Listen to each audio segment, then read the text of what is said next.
kutu to kutu yawa bino bolobi mais na mboka kuna eloko ezotambola te ba prisonnier politique babimi Diomi abimi Franck Diongo abimi nani maître firmé Yangambi abimi et puis tu as que 700 mususu bakobima mais siko oyo combat oyo bino bozo continuer ezani. Oui, merci de konanga ningo pesinga maloba bomoko mboka comme toujours. Tout le monde a un tout le monde a un sikoyo, tout le monde a un solo. Biso to babundeli mboka. Bon, na ebité makamozo loba ceux qui vraiment c'était une affirmation que réellement babimisi ba Franck Diongo ba Diomi ndonga ningo lobi wana.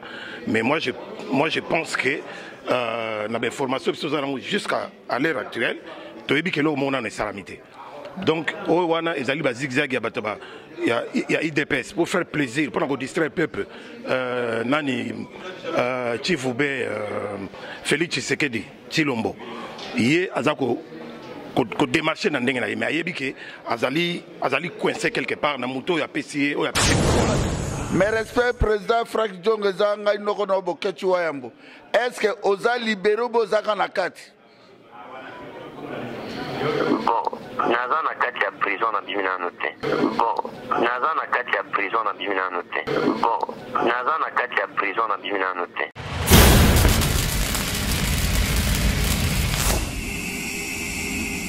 Bande ko babolingo mayele na sima ya kamera bomoko mboka na miko ya Papi Ibula Kabaka Muzela Olowa nazali à l'université ya Anvers mais lokola boyebi namoni babundeli ya mboka peuple mokonzi namoni bango bauti okotawa bonga na comprendre te wayambo mais ouais ça l'inscription à l'université Anvers tolandi mokonzi tolandi le président Eli Martin Fayulu obolandi ya nini koto église mais yebi likamboza tena yebi tenga na moni okaka oleka ngape nazokena nga ave événement na ngai ndenge na moni olalandi yo justement ko ça semble te na makamamboka le kumezonga na Dieu tout puissant tata nzambe nalingi ba congolais to babima to kutana awa le kumezonga na makila Seigneur Jésus Christ ya papa Kimbangu Arma Tungolo Rosi Mukendi fidèle bazana ba makila kasa ya ba Ituri partout ya ba Yumbi omota tozo ya boy ezara ba ventirte tozo ya makameza très sérieux mboka za diriger na batuti na batolokola ba batoka ba Chilombo très oya trahissé le lomboka na biso ya moni tozana ba mama il faut repesa ba mama Valère ba commandant eso ba ya Edi Bolombo donc biso to ko ça rappelle que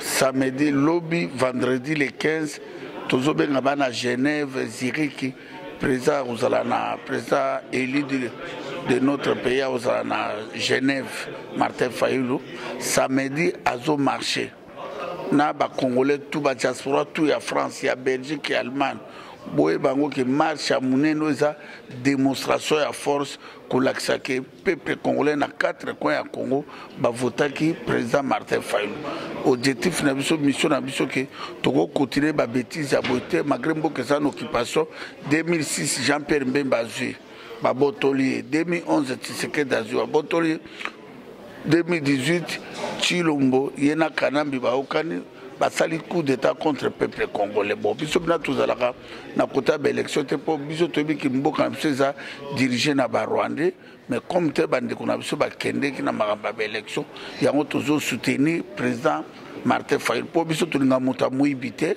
moto injustice te moto akosaka te ya turubi bande ko to bazolanda biso na bomoko ya mboka samedi Eyinda na France, samedi Eyinda na France, dont na 12 à Château Rouge, na place de la République. Donc, les parce que ils ont gouvernement flamand, surtout les étudiants, il y a l'université, il y a des flamands, il y a Mindele, il y a Congo, Martin Fayulu, Atamboli.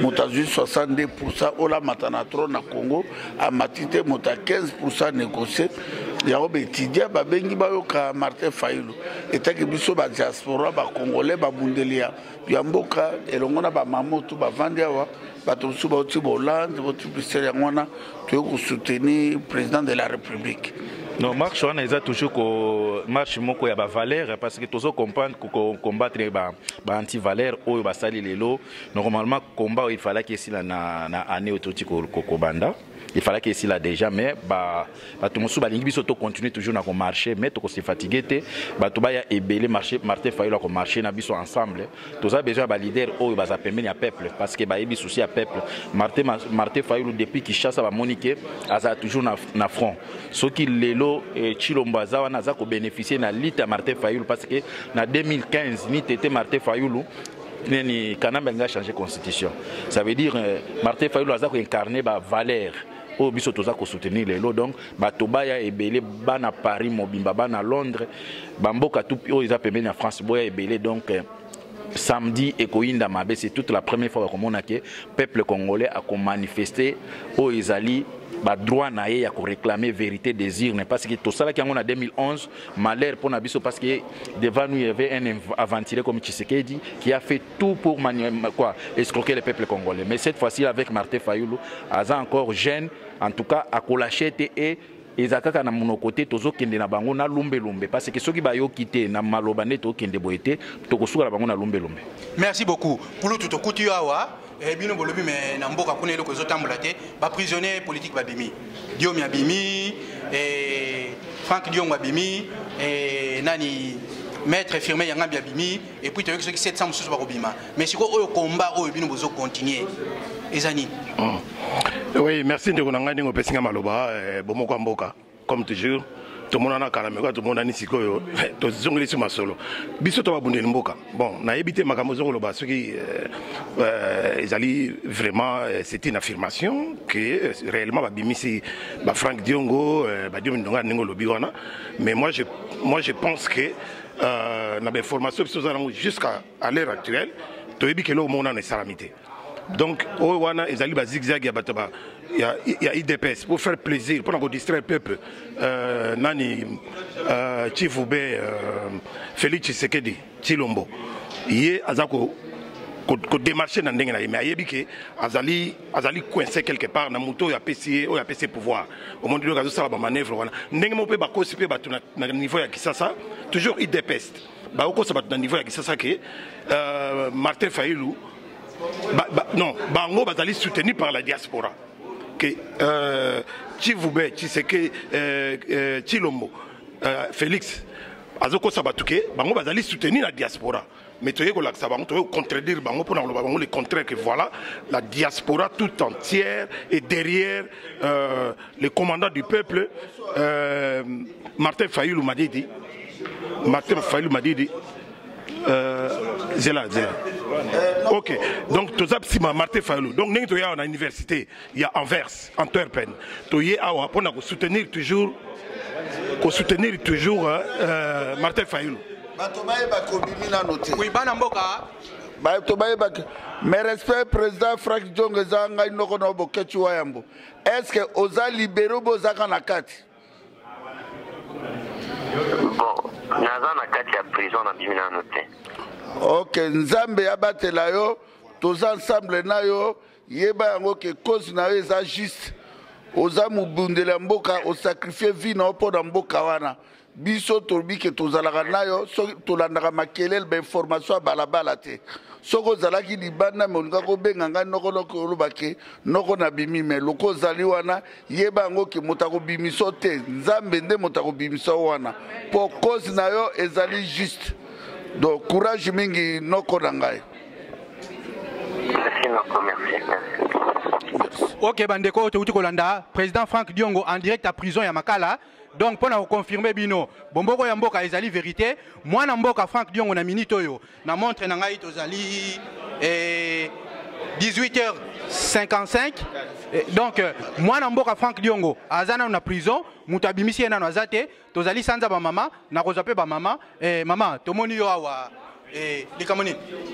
Toye pour la président na biso au peuple congolais a voté qui hein?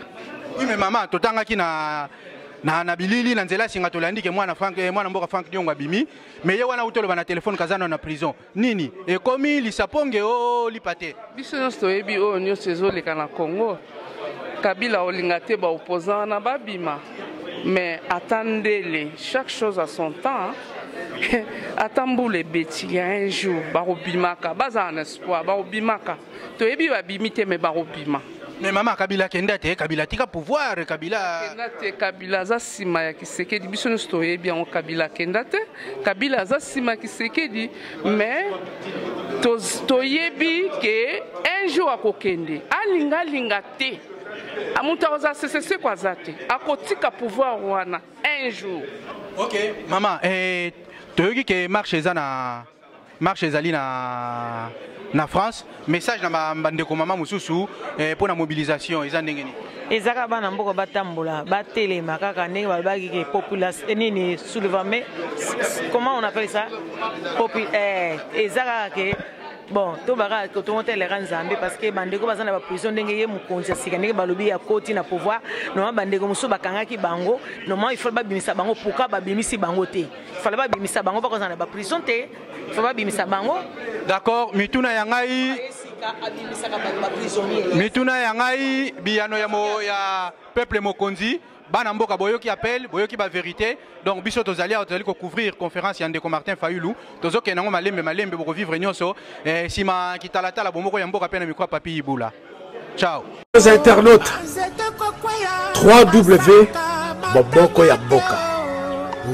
Boboko ya Boka. 3W.